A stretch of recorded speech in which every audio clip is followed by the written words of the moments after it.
Ya, Ketua Umum PBNU Gus Yahya Khalil Stakuf nyemprot Taufik Segaf, Ketua Robito Alawiyah ya.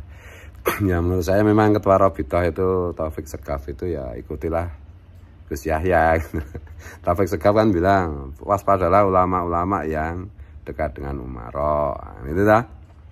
Dari situ itu tergambar sebenarnya itu level literatur maupun literasi Taufik Segaf itu ya masih jauh dengan Gus Yahya gitu ya. Jangan marah ya. Apa-apa jangan marah gitu. Lah takut.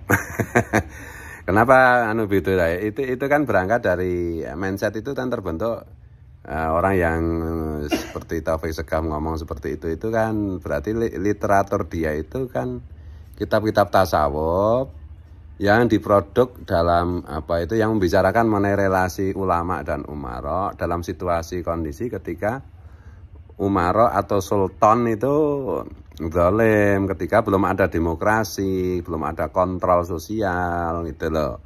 Nah keadaan kan berubah. Sekarang kan ada demokrasi, penguasa umaro sultan itu kan bisa dikontrol ya, dengan berbagai macam kekurangan dan kelebihannya gitu. Itu tentu saja ulama ya harus mendampingi umaro gitu, dan itu khas sebenarnya kan dimulai dari periode Demak itu ya, Istihad Wali Songo itu ya, bahwa penguasa umaro sultan itu harus dikontrol oleh ulama itu, apalagi sekarang di alam demokrasi. Dulu alam kerajaan aja udah begitu, dan dalam beberapa sumber yang pernah saya baca itu konsep ulama mengawal atau mengawasi umaro itu yang ada di zaman Wali Songo itu yang dijadikan rujukan untuk sekarang yang disebut dengan model pemerintahan Iran itu, model pemerintahan Syiah Iran itu, di mana semua presiden, semua umaro, semua sultan itu harus lebih dulu direkomendasikan ulama gitu. Jadi apa yang disampaikan Taufik Segaf mengenai ulama itu nggak boleh dekat-dekat dengan umaro itu menunjukkan bahwa literaturnya ya cuma selevel itu aja, levelnya cuma segitu. Jadi tidak melihat kondisi, tidak membaca literatur baru, tidak membaca realitas sosial yang baru.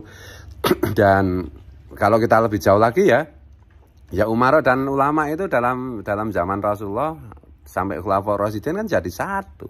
Makanya Gus Yahya bilang, lah gimana kalau umaronya adalah ulama? Ya, Rasulullah itu umaro sekaligus Rasul ya. Sayyidina Abu Bakar itu umaro sekaligus sahabat sekaligus. Nah, berarti sahabat Nabi kan tidak hanya ulama, tapi lebih dari ulama. Bisa dikategorikan ulama juga. Nah, ketika sejarah itu bandulnya berubah ketika sultan, ketika umaro itu menjadi zalim, menjadi seperti penguasa-penguasa di zaman jahiliyah, maka disitulah muncul teks-teks terutama di kitab-kitab tasawuf, salah satunya misalnya Imam Al-Ghazali mengenai anjuran menjauhi umaro atau sultan atau penguasa. Dan itu kondisinya juga diperparah oleh keadaan kolonialisme itu loh. Kolonialisme penjajahan itu. Jadi konteks yang diomongkan Taufik Segaf itu benar ketika keadaannya seperti itu. Sultannya zalim, nggak ada demokrasi. Umara atau sultan itu zalim, nggak ada demokrasi. Atau sultan atau umaroknya itu adalah kolonial, penjajah. Nah, itu baru tepat. Dan ini seharusnya itu omongannya Taufik Segaf itu yang malah ditujukan kepada Mufti Betawi itu. Mufti Betawi itu mana bersekongkol kan. Itu fakta sejarah yang tidak bisa dibohongi. Nggak usah ngomong itu strategi macam-macam. Enggak, itu pemerintah VOC atau kolonial Belanda itu jelas penjajah, jelas sultan umaro zalim, sezalim-zalimnya. Itu loh. Nah, itu baru berlaku benar. Lah kalau sekarang misalnya itu kan maunya nyindir NU, atau NU dekat-dekat dengan umaro, wajib hukumnya. Lah gimana?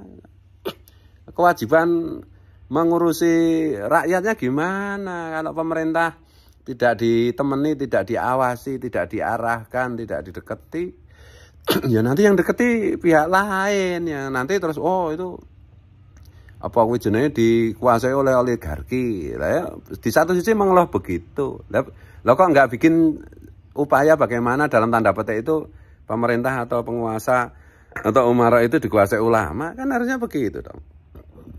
Dikuasai dalam tanda petik ya, jangan salah paham juga. Jadi intinya itu kalau saran saya Taufik Segaf itu ya ikuti aja Gus Yahya, dan Gus Yahya kan udah bilang kalau pengen ketemu Umar ya nanti saya antar kan. Jangan marah loh, apa itu jangan marah, ini kan diskusi, ini debat, jangan sidik-sidik marah, tapi marah juga nggak apa-apa gitu loh. Kalau mau mempersekusi saya lagi ya nggak apa-apa gitu loh. Tak sikat tenan nek saiki gitu. Nek wingi kan saya itu ora mikir tekan semono, nek kita ajar tenan gitu.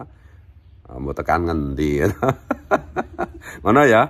Jadi intinya ini kita saling wata'asau bil haq, wata'asau bis sabr. Nek dadi ulama pakai ubel-ubel gitu itu mbok ya kalau ngomong tuh yang bener dong. Gitu loh, jangan parsial. Ngono loh. Kalau belum disuruh Rasulullah untuk ngomong topik-topik tertentu ya jangan ngomong lah. Nanti mesti jadi blunder ya, caranya pendekatannya kayak gini yo. Kita mau kembali ke zaman Ashabul Kahfi apa piye? Ya tahu yang bener aja lah. Jadi Islam itu kan untuk sampai hari kiamat kan. Makanya rekontekstualisasi itu selalu harus. Makanya Rasulullah bilang setiap 100 tahun ada mustahid, 100 tahun dalam tanda petik, tidak harus 100 tahun beneran. Mustahid yang dimaksud itu juga apa itu tafsir maupun takwilnya itu sophisticated, bukan asal-asalan gitu loh, bukan asal hantam kromo gitu loh.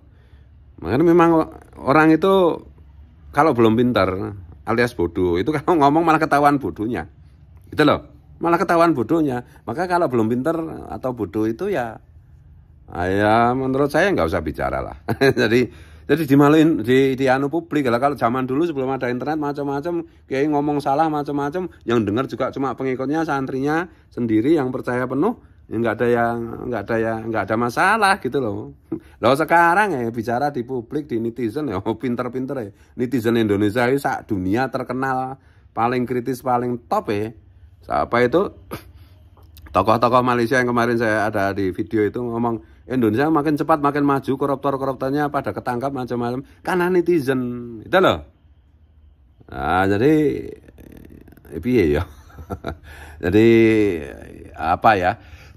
Ngomong-ngomong yang perlu makanya membaca kitab itu nggak cukup, apalagi kitab-kitab produk lama, baca kitab produk lama, produk baru, membaca realitas sosial, membaca antropologi kekinian, realitas sosialnya hari ini bagaimana. Nah kemudian baru gitu loh, baru ada apa ya kesimpulan gitu loh. Nih ngomong baru baca kitab itu jauhilah sultan, jauhilah ulama yang dekat-dekat mesra dengan sultan.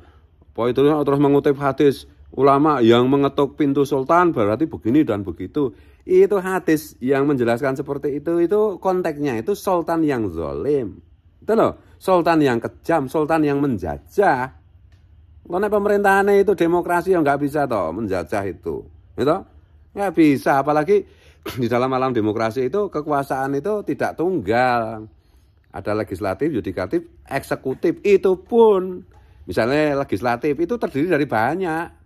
Itu loh, misalnya kesalahan yang terjadi di satu provinsi, belum tentu itu melibatkan gubernurnya, apalagi menterinya, apalagi presidennya. Itu oknum per oknum, gitu loh. Lah, menjauhi umaro, alasannya yang kayak gitu, yang nggak mutu kayak gitu. Tapi mendekati orang-orang yang mau merusak negara, itu lebih parah lagi itu. Aduh, ikinya dipakai. Apa iki jenenge? Nek cara cak lontong mikir, ya nah.